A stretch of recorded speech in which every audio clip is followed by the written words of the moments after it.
The Everdry match safe. Precision made by the Sherman Company, Springfield, Illinois. Recommended by Doug Shoe Bushcraft. Hi guys, our topic today is this vintage match case. I believe it was sold new from the 1930s through the 1950s. And they're no longer made, but you can still find them used.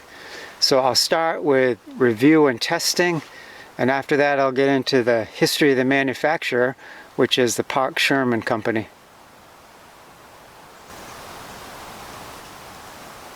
I'll try to give you a really good look at the match safe. See the bail and the knurling around the lid, helps you twist the lid off. It's that machine striking surface. Then the lettering on the bottom.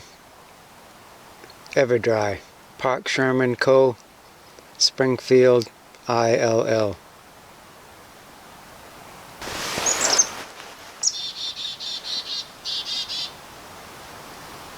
So first off, I'd like to say that this is my favorite match safe. It's rugged, the construction is nickel-plated brass. It's so old, even though that's a heavy nickel plating, I can see in areas where the plating is worn through and you can see the brass. So it is a fact that it's nickel-plated brass. I've seen people say other things, but this is what mine is made of. It has a bail, so you can connect it to something. Mine came, I bought it used, and it had this ball chain on there. It's an old ball chain, it says Kentucky on it, Kentucky, USA.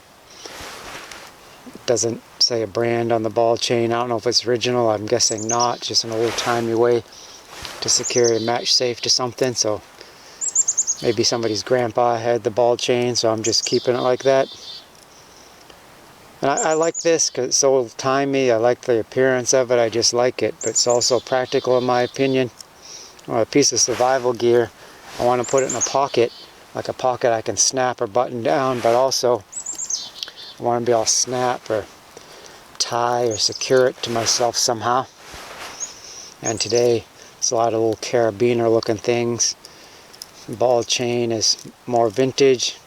Came with it. That's what I'm using for mine. Has a captive lid. Can't lose the cap.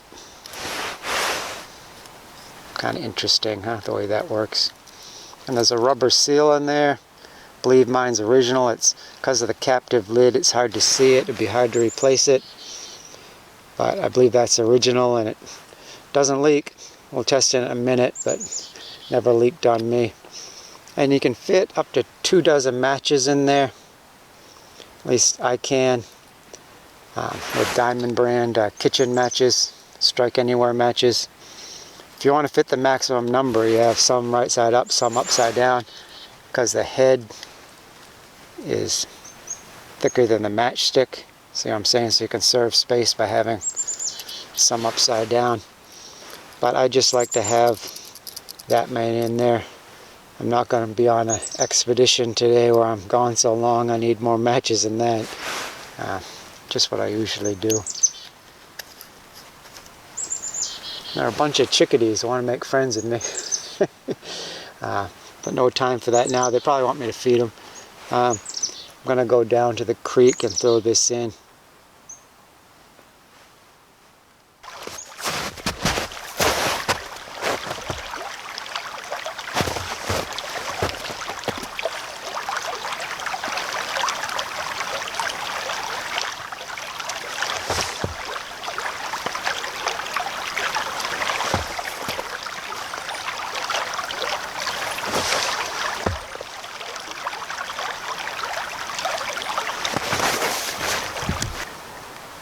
I dried this with the bandana, then it's been drying in my pocket on my walk back to my spot here. See if there's any water introduced.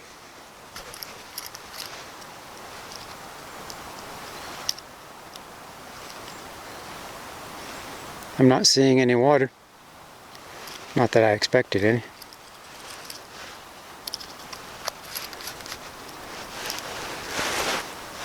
There's a machine surface here. It's meant for striking a match. Of course, it would have to be a strike anywhere match. And I found it to work pretty well. The striking surface that comes on the box of strike anywhere matches or strike on the box matches, matches strike better on that. Also, if you lose this white tip, then you can't light it on any surface anymore. You need the striking paper. So there's something to be said with a newer match case that has striking paper on the outside, or you could carry some on the inside. You could cut a piece off a box and carry it on the inside. You just want to have some sort of system where the matches don't accidentally strike when you're carrying them. But let's see.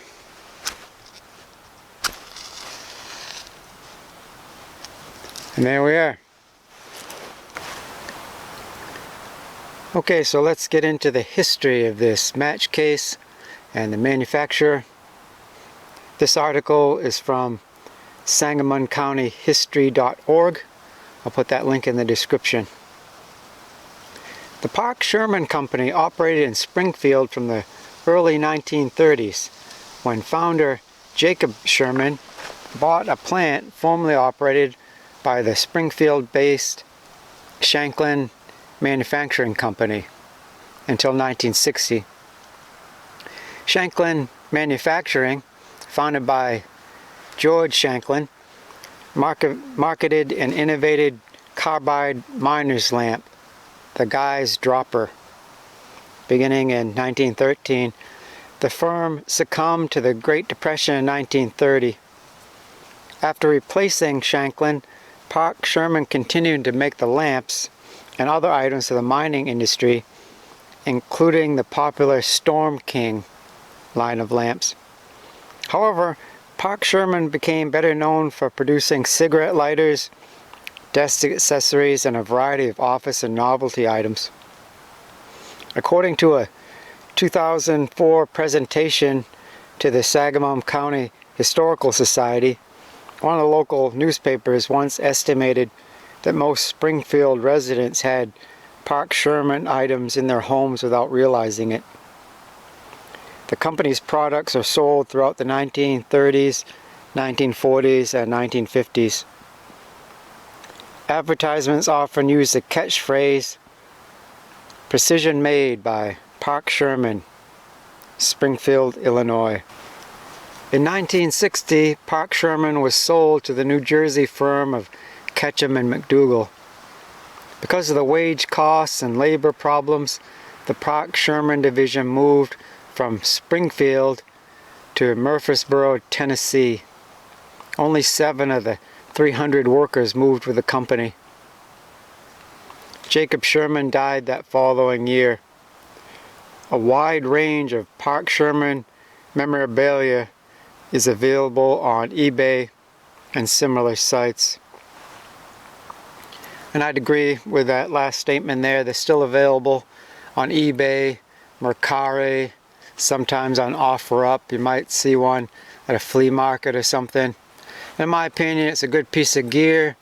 On eBay, the going price is like $15 to $25. I'd say it's worth it. This is from historicflyingclothing.com. And again, I'll put the link in the description. US AAF waterproof match case. AAF part number 35A5510. Manufactured by Park Sherman Company, Springfield. Chrome plated white metal match case. Cylindrical, approximately 6.5 centimeters long by 2 centimeters diameter. The lid unscrews but remains attached to the body to avoid loss. A striking surface is machine turned into the lower half of the case. Hanging loop to the lid. Manufacturer's mark on the base. This was a component part of the emergency kits for matches or for 1/4 ounce bottle of iodine or quinine. So I think that's really interesting. It was used for matches, but also for medicines And according to this source, it was a component part of emergency kits for airmen. Of course, way back then, I think they're talking World War II era, that the Air Force at that time was part of the Army. Just one caution, if you do think about buying one of these used, a lot of them are described on the internet, people selling them, they're described as World War II era, which may or may not be true. And when I look at the pictures, all of them seem to have that same logo and writing on the base. And to my eye anyway, the form always looks the same. So how can you tell if it was really World War II era or not? So there's one clue here, and I'm not sure, and I apologize, I did my research, I couldn't find the answer to this. In this source, historicalflyingclothing.com, they're saying their example was chrome-plated white metal.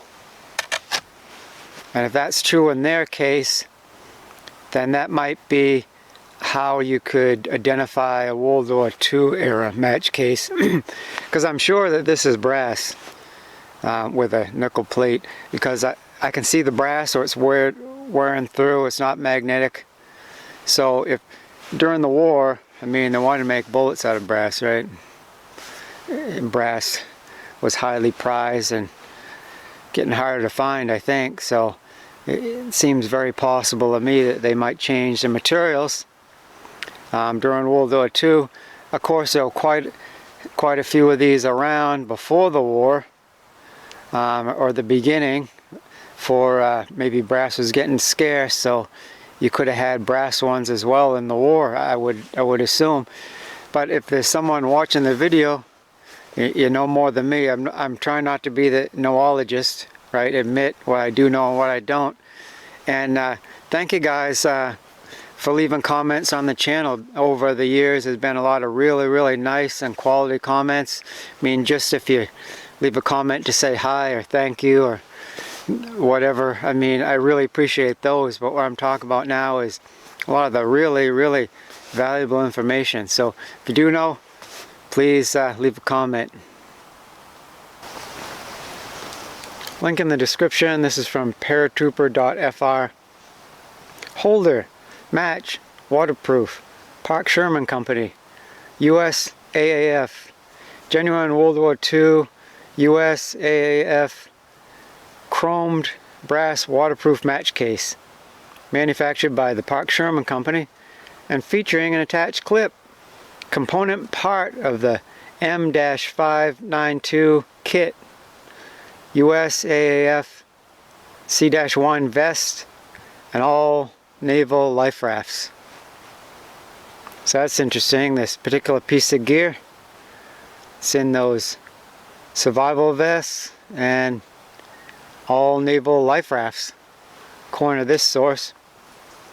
And they're saying it's chromed brass construction. So, at least in their example. So mine I know is definitely brass. I believe nickel plated. I don't think chrome. I could be wrong on that, but mine is definitely brass construction. And here's an old file from Google Answers, way back 2004. And this is written by Juggler-GA. The Park Sherman Company operated in Springfield, Illinois until 1960, when it was sold to a New Jersey company. A man named Jacob S. Sherman was the founder of the Park Sherman Company. The company sold miner supplies, miners' cap lamps, match cases, etc., and later specialized in things like coin banks and smoking accessories, lighters, cigarette cases, etc. And the company's products are sold throughout the 1930s, 1940s, and 1950s. Everdry was a brand name that Park Sherman used on some of his products.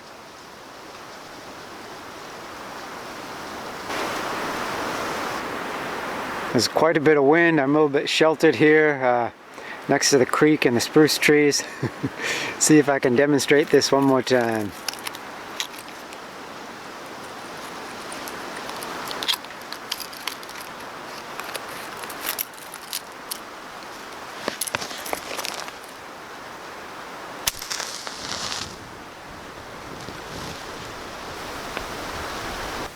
Just quickly, I'd like to show you the kind of strike anywhere matches that I use.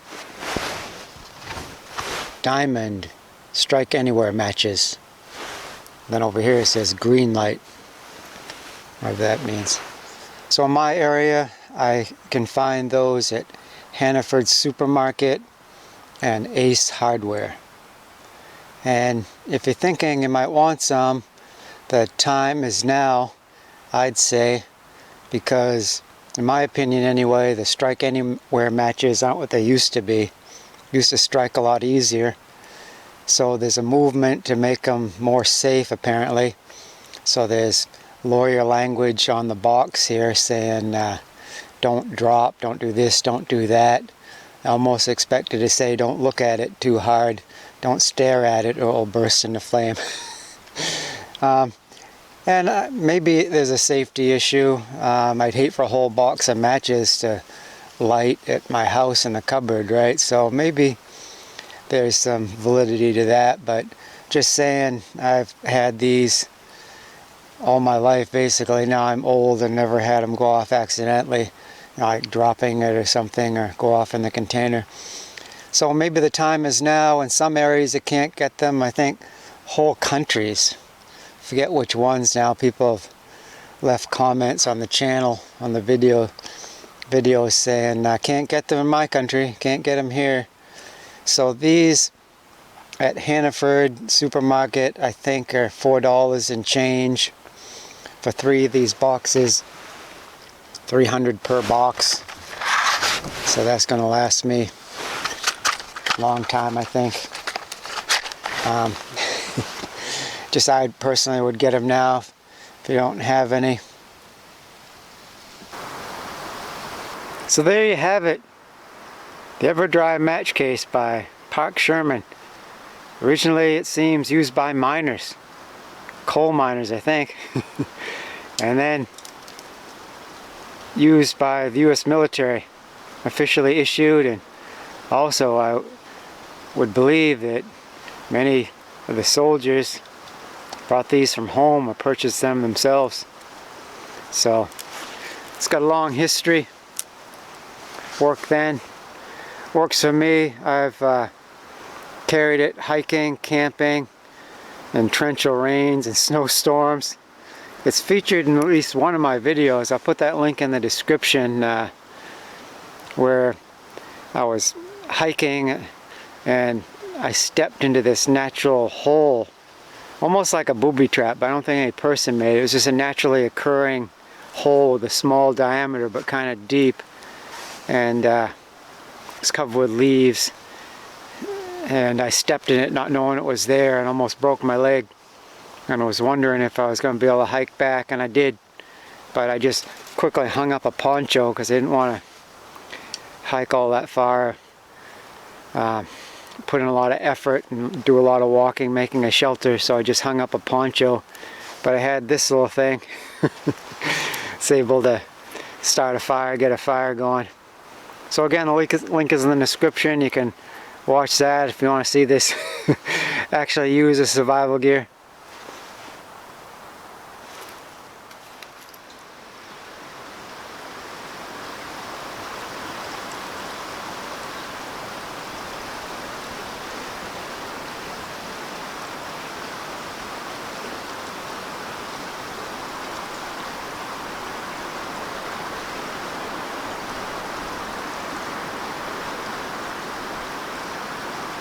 Let the words of my mouth and the meditation of my heart be acceptable in your sight.